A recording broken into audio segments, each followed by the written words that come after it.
Fala pessoal, tudo bem? Sejam muito bem-vindos a mais um vídeo do canal Resenhas com o Nobre. E o livro que discutiremos hoje será O Poder do Hábito, de Charles Duhigg. Então, é um livro muito recomendado nessa área de desenvolvimento pessoal, psicologia organizacional, e tem como principal objetivo explicar como funcionam os hábitos e como utilizá-los a nosso favor. E como que vai funcionar aqui a nossa resenha?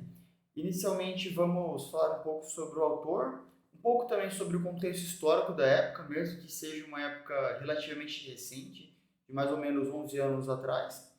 E vamos tratar sobre os principais pontos do livro. Inicialmente sobre hábitos de indivíduos, depois hábitos de empresas e, por fim, hábitos das sociedades. E ao final do livro, vou traçar aqui um roteiro, que também é mencionado no livro, sobre como aplicar os conhecimentos do livro, tá bom? Então fica até o final e bora lá. Então quem é Charles Duhigg? Ele é um americano nascido no Novo México, nasceu no ano de 1964 e hoje possui 49 anos. Ele se formou em História na Universidade de Yale e depois fez seu MBA na Harvard Business School. Trabalhou por diversos anos como repórter investigativo do New York Times e em 2012 escreveu seu best-seller O Poder do Hábito. No ano seguinte, ele recebeu o prêmio Pulitzer de reportagem explicativa, onde dissecou alguns assuntos organizacionais relativos à Apple. E em 2016, ele também escreveu o seu outro best-seller chamado Mais Rápido e Melhor. Então, o que estava ocorrendo nesse ano de 2012, o ano que supostamente seria o fim do mundo, de acordo com o calendário Maia? Foi um ano em que diversas tecnologias foram lançadas, dentre elas a atualização do Windows 8, tecnologia em nuvem como o Google Drive e aperfeiçoamento de diversos smartphones. E também foi o ano em que o Facebook se tornou a rede social mais utilizada no Brasil, ultrapassando o Orkut, que ficou na vanguarda por muito tempo. E também, como um contexto geopolítico, foi o ano em que estava ocorrendo ainda a Primavera Árabe em diversos países árabes. E cabe ressaltar que as redes sociais ajudaram muito esse movimento a tomar força. Iniciando então a resenha propriamente dita, o autor no primeiro capítulo nos explica o que é o loop do hábito. Então, guardem bem esse conceito, porque ele vai ser bem abordado nesse vídeo e em vídeos posteriores. Então, basicamente, o loop do hábito ele é um ciclo que possui 4 componentes. O primeiro dele é a deixa ou gatilhos. O segundo é a rotina. O terceiro são as recompensas. E o que motiva esse loop, esse ciclo, se perpetuar no tempo são os nossos anseios, tá bom? E o que seriam as deixas? As deixas seriam tudo aquilo que precede uma determinada rotina. Vou explicar isso aí com exemplos para ficar mais claro. As rotinas são ações realizadas deliberadamente, logo após vermos um gatilho, e a recompensa é tudo aquilo que buscamos com a rotina. Normalmente são sensações. E o anseio, como disse anteriormente, é tudo aquilo que mantém o hábito. Então eu vou citar aqui um exemplo do livro. Eu vou citar um exemplo positivo e um exemplo negativo, tá bom? Então, um exemplo negativo desse loop do hábito, de uma pessoa que come compulsivamente, come muita besteira. De repente chega um certo horário no trabalho e ela começa a se sentir entediada ou bate uma vontade assim repentina. Por exemplo, deu 3 horas da tarde. Automaticamente aquele horário que para ela é o horário que dá vontade de comer um cookie na cantina. Tá bom, então encontramos o gatilho, ver que são 3 horas da tarde. Qual que é a rotina então? É comer o cookie. É aquilo que ela faz para obter uma recompensa. Que no caso é uma sensação de saciedade, aquele gosto bom na boca, enfim, a dopamina. E temos o anseio, que o anseio é esse anseio por dopamina. Tá bom? Então, só um exemplo rápido aqui um exemplo negativo de como funciona esse loop do hábito. E um exemplo positivo seria o quê? O hábito de correr. Então, as pessoas que normalmente se preparam, já têm uma rotina pré-estabelecida, quando acordam, qual é um gatilho para ver que tem que correr, para não procrastinar? É ver o tênis de corrida ali já perto, na porta, né? Já ver tudo pronto, Então aquilo é um gatilho. Ela já vê que está tudo pronto, já sabe que é o horário para fazer aquilo, enfim. E a rotina é o quê? É correr, se exercitar para conquistar o quê? Qual a sensação? A endorfina. Aquela sensação de ter realizado o exercício, de já ter começado o dia bem. Isso não só no começo do dia, pode ser em outros horários também, tá bom? Mas só para ter uma ideia. E o anseio que motiva isso é aquele anseio por realização, anseio pela atividade física, anseio pela endorfina no geral, tá bom? Então esse foi o primeiro capítulo, né? Dei um exemplo sucinto aqui, tem exemplos de outras histórias.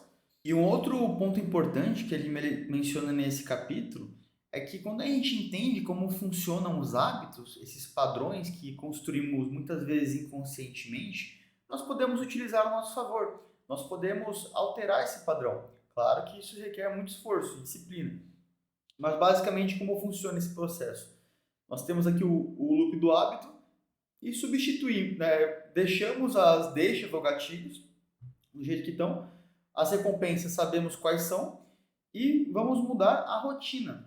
A rotina que, como eu disse no exemplo negativo aqui, que o camarada tem um anseio por dopamina naquele horário específico, então ao invés de comer um cookie ou comer uma besteira, ele pode muito bem comer uma fruta.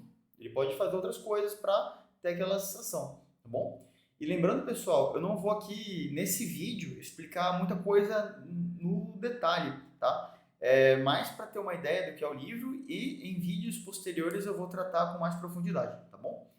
E lembrando que esses hábitos, né, como eu falei, requerem muita disciplina e muitas pessoas têm dificuldade para conseguir fazer isso, porque às vezes esse hábito já está arraigado na sua vida por muitos anos, principalmente hábitos maléficos como beber todo dia. Então aí que entra a importância de um grupo, por exemplo, os alcoólicos anônimos. O pessoal percebeu que quando tem muitas pessoas em conjunto buscando um objetivo específico, isso fica menos difícil, porque vai ter sempre alguém te motivando a mudar, tá bom? Então, basicamente, esses são os principais pontos da primeira parte, né, que trata dos hábitos individuais. E agora vamos para a segunda parte, que trata sobre hábitos empresariais. Então, nessa segunda parte, o autor aborda um conceito muito importante, que é o conceito de hábitos angulares. Então, o que são hábitos angulares? São basicamente hábitos mais importantes que ajudam a alavancar outros hábitos positivos, seja em nossa vida pessoal ou na nossa vida profissional. Então, um exemplo de hábito angular é o hábito de se exercitar. Percebemos que quando adotamos esse hábito em nossa vida, tendemos a fazer outras coisas bem também, como, por exemplo, se alimentar bem, descansar um pouco mais, enfim, a prestar mais atenção em coisas relacionadas à saúde, beleza? E um exemplo que ele adota aqui nesse segundo capítulo ocorreu na década de 70, numa empresa chamada Alcoa, uma empresa de alumínio nos Estados Unidos, que naquele período estava passando por diversos problemas, principalmente relacionados a acidentes de trabalho e produtividade em geral.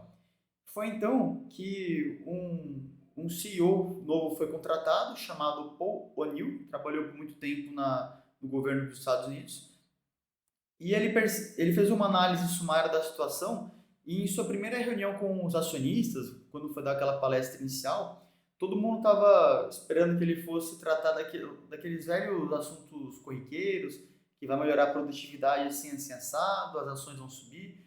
Não, ele chegou ali na hora e falou. A única coisa que ele falou é que vai focar na segurança do trabalho, que o objetivo dele é ter o quê? Número de acidente zero. E ninguém esperava aquilo. O pessoal até falou que colocaram um hippie ali no comando. Então muitos até venderam as suas posições naquela empresa, né?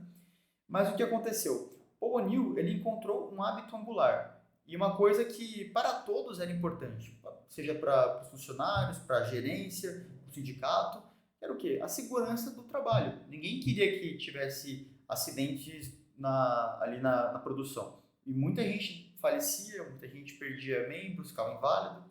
Então, ele conseguiu fazer uma sistemática de quê? Ele viu que muitos gerentes não reportavam os relatórios de acidente porque tinham medo de ter a sua carreira prejudicada. Então ele percebeu que o pessoal tinha um anseio por promoção. Então ele decidiu usar isso a seu favor. E o que ele fez? Ele disse que todos agora deveriam adotar nova sistemática. Que era o quê? Sempre que tivesse um acidente, deveria ser reportado diretamente a Paul em menos de 24 horas e explicar como aquele acidente não iria ocorrer mais. Então, um relatório especificando quais seriam as práticas adotadas para que aquilo não ocorresse. E outra sistemática, né, em paralelo a isso, foi que só seriam promovidos os diretores que adotassem as implementações que eram propostas. Além disso, tinha outras disposições de equipamentos, enfim. Se ele visse que todos estivessem comprometidos, aqueles que principalmente estivessem comprometidos seriam promovidos. Então ele pegou esse anseio por promoção e utilizou a seu favor, fez com que as pessoas voluntariamente adotassem essa metodologia. E isso, o que aconteceu? Com essa redução de acidentes de trabalho, fez com que automaticamente a produtividade melhorasse e, consequentemente, as ações subissem. E os acionistas iam ter agora seu retorno em equity e também retorno em dividendos.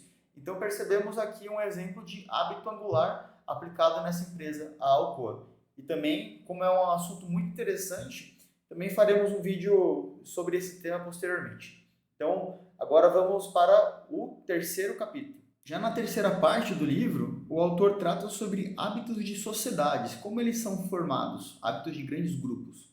Então, um conceito muito importante aqui tratado nessa parte é o poder dos laços fracos, que geram pressão social. Então, qual que foi o exemplo aqui do livro? Na década de 50, ainda ocorria muita segregação racial nos Estados Unidos. E, certa vez, em um ônibus no bairro de Montgomery, Alabama, uma senhora chamada Rosa Parks sentou em um assento que era destinado exclusivamente para brancos, pois todos os assentos de negros estavam ocupados. O motorista, então, chamou sua atenção, falou que aquele era um assento exclusivamente para brancos, mas ela se recusou a se levantar. Feito isso, durante o trajeto, o motorista encontrou um policial, informou o ocorrido e este policial prendeu Rosa Parks. Só que qual foi a particularidade da situação? Rosa Parks era uma senhora de meia idade que era muito conhecida na sua vizinhança, seja por pessoas negras ou pessoas brancas. E ela era muito querida, pois ela prestava principalmente muito serviço para todos, era muito conhecida, era muito ativa em sua comunidade, era aquela boa senhorinha da vizinhança que o pessoal conhece, né? E depois desse ocorrido, o que aconteceu? Todo mundo ficou sabendo e ficou inconformado com aquilo. Então, principalmente a comunidade negra se incomodou muito e decidiu organizar um boicote aos ônibus de Montgomery no dia seguinte. Só que por que só naquele momento, depois de que várias outras pessoas passaram por aquilo, que a comunidade resolveu se mobilizar? Porque todo mundo conhecia Rosa Parks na vizinhança. Mesmo que as pessoas não eram tão próximas, elas tinham o quê? O laço fraco. Pertenciam à mesma comunidade, conheciam Rosa Parks, então muitos se incomodaram com aquilo. Então ajudou essa informação a se propagar mais rápido. E naquela comunidade havia um certo Martin Luther King Jr., bem conhecido aí por todos, e ele era reverendo na igreja local. E ele também ajudou a propagar esses boicotes, né, que foram ocorrendo depois. Não foi só no dia seguinte, mas também durou bastante tempo. E isso ajudou esse movimento a se expandir, a alcançar outros municípios dos Estados Unidos, inclusive outros movimentos, protestos. Só que também teve represálias desse movimento, né? Teve muitos ativistas contrários que se organizavam contra esse tipo de movimento. Mas o que ajudou, então, esse movimento da causa negra a tomar forma, a alcançar uma proporção que fez até o Congresso americano votar pelo fim dessa segregação racial em locais públicos, foi basicamente o quê? O poder dos laços fracos, onde as pessoas, por pertencer a certo grupo, participar de certas comunidades, elas sentem uma certa pressão social para acatar um certo movimento. E vemos isso nos dias atuais. Pessoas que estudam em certa universidade, que trabalham em certo local, enfim, elas tendem a compartilhar de padrões culturais parecidos, uma visão de mundo parecida. E mesmo que elas não se conheçam de uma maneira forte, igual a família, amigos, o fato de pertencer a um certo grupo social, sociodemográfico, ajuda com que hábitos possam ser criados. Só um adendo aqui então, o que ajudou a mudar esse hábito da sociedade da época, que estava acostumado com a segregação racial, foi uma atitude muito sábia de Luther King, pois ele viu que esse movimento de acabar com essa segregação teria muita represália, muitos ativistas radicais iriam ser contra. Então, ele, de modo a evitar a violência e evitar com que as pessoas perdessem a razão, ele disse o seguinte: quando voltarmos para os ônibus, tenhamos amor o bastante para transformar o inimigo num amigo. Agora devemos avançar do protesto para a reconciliação. Então ele soube que se o pessoal compactuasse de harmonia com as pessoas, esse movimento teria força no futuro. O que foi que aconteceu? Hoje já não vemos essa segregação tão forte como era na época, que pessoas não poderiam compartilhar um bebedouro, compartilhar um ônibus, locais públicos, enfim. Então, isso ajudou bastante a esse hábito da sociedade ser alterado, criou um anseio que perpetuasse no futuro. Chegando então à parte final do vídeo, vamos ver um modelo de aplicação desses conhecimentos na prática. Então, o autor mesmo fez um modelozinho, basicamente com um problema que ele tinha antes de escrever o livro, que era o quê? Ir à cantina todo o horário do expediente dele para comer uma besteira. Até mencionei esse exemplo no começo da resenha, tá bom? E como ele fez para mudar isso? Então, inicialmente, temos que identificar qual que é a rotina prejudicial. Nesse exemplo é ir à cantina. Então, como segundo passo, depois que identificamos o que está nos prejudicando, o que está nos fazendo aumentar de peso, enfim, é experimentar as recompensas. É no momento que vamos à cantina, ali no caso do exemplo dele, o que a gente está buscando ali? Será que é comer mesmo? Ou é só socializar, bater um papo? Enfim, e essas coisas têm que ser anotadas mesmo, tá bom? E ali, no caso, já adiantando aqui, né, um spoiler, ele percebeu que ele não estava sentindo fome. Ele queria mais ter o contato social, encontrar com outros amigos naquele horário. E agora também, como terceiro passo, é isolar as deixas ou gatilhos. É perceber o que está acontecendo para te dar vontade de fazer aquela rotina, entendeu? Então, nesse caso, ele anotou tudo o que estava acontecendo no detalhe, naquele momento que ele sentia essa necessidade. Então, ele anotou o quê? Horário, que horas que acontecia aquilo, as sensações. Ele estava se sentindo entediado, estava se sentindo sozinho, como estava o estado emocional dele, quem estava ao redor dele, o que ele tinha feito imediatamente antes de sentir essa sensação. Então, anotando essas coisas, a gente consegue perceber um gatilho. Às vezes a gente acha que é uma coisa, que é sentir fome, por exemplo, mas não era aquilo. Era um horário que ele costumava ficar entediado, às vezes saía de uma videoconferência, enfim. Então, não era só comer, entendeu? Então, isso é importante a gente anotar, beleza? E por fim, o que ele fala aqui, que é para deixar isso eficiente mesmo, é ter um plano. Na hora que você percebe quais são os gatilhos, qual é a rotina prejudicial e qual é a recompensa que você busca, já deixa meio que previamente certo o que você vai fazer no dia seguinte. Se você sabe que em tal horário você sente vontade de ir na cantina, então você pode até colocar ali no papel, tal horário, ao invés de ir na cantina, eu vou conversar com o meu amigo na mesa dele. Eu vou dar uma volta, entendeu? Pode até botar um despertador, se quiser, e escreve, e vou me sentir assim. Então, isso ajuda a construir um hábito. Claro, não é para fazer isso uma vida inteira. É só até você perceber que o hábito ficou, de fato, arraigado. Tá bom? Pessoal, então ficamos por aqui nessa resenha de hoje. A ideia é fazer algo bem sucinto mesmo, só para estimular a vocês lerem o livro, de fato. Tá bom? Prometo fazer pelo menos mais 2 vídeos sobre temas específicos do livro, que achei muito interessantes, e bem como citando exemplos mencionados, até para dar aquela ideia mais prática da aplicação do conhecimento, tá bom? Então, agradeço a todos pela atenção dispensada até o momento. Se vocês consideram esse conteúdo relevante, considerem se inscrever no canal, deixar aquele like, compartilhar com outras pessoas que tenham interesse sobre o tema, entendeu? Quem está buscando o hábito da leitura, que eu considero que é um hábito angular também, que nos ajuda a melhorar em outras áreas da vida. E é isso aí, pessoal. Muito obrigado mais uma vez e nos vemos na próxima resenha. Tchau, tchau.